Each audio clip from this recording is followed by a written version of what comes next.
दोस्तों, आज आपको अपनी अनन्य मित्र अहमिया की एक अच्छी दोस्त पापोली गोस्वामी जी के द्वारा अनुदित एक उपन्यास अंश का पाठ सुना रही हूँ।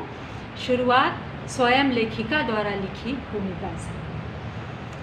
यह उपन्यास भारत के उत्तर पूर्वी राज्य असम में स्थित सबसे बड़ी शक्तिपीठ कामाख्या की पृष्ठभूमि पर लिखा गया है।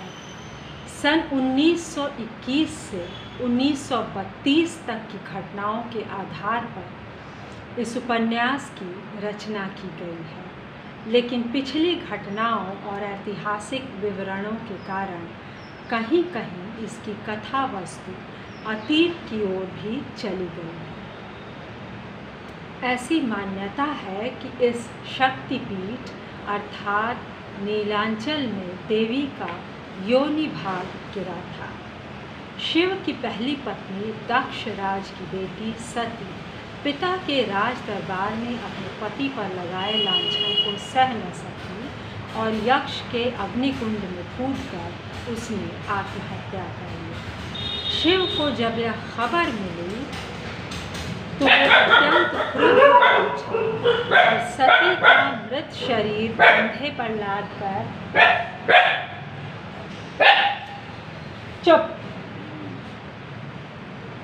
पूरे ब्रह्मांड में संहार नृत्य करने लगे।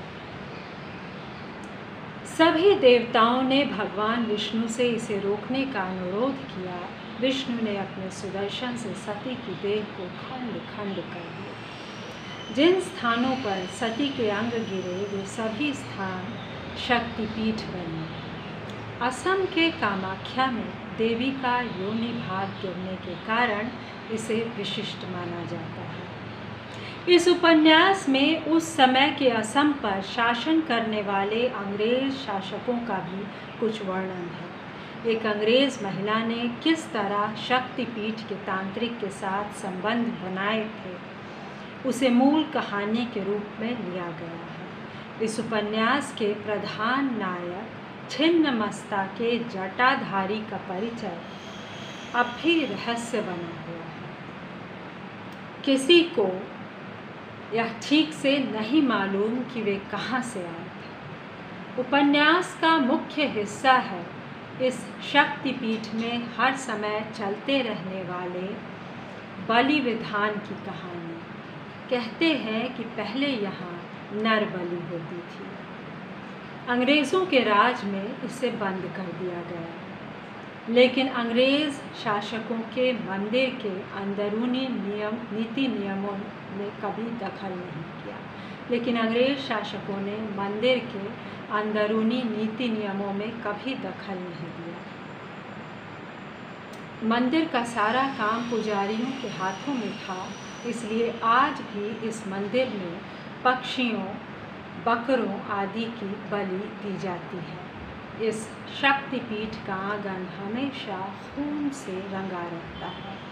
इस उपन्यास के नायक का एक ही मकसद था कि किस तरह खून की धाराओं को रोका जा सके।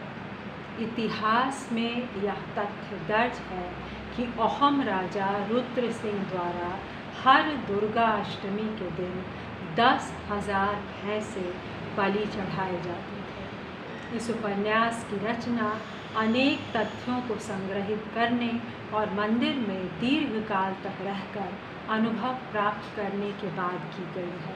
बहुत खूबसूरत भूमिका है। मंदिर में भी रही खुद। अच्छा, अब मैं थोड़ा सा ये पढ़ना चाहती हूँ। डॉक्टर प्रफुल्ल कार्की, पूर्व विभागाध्यक्ष, अंग्रेज़ी विभाग, गुवाहाटी विश्वविद्यालय का वक्तव्य।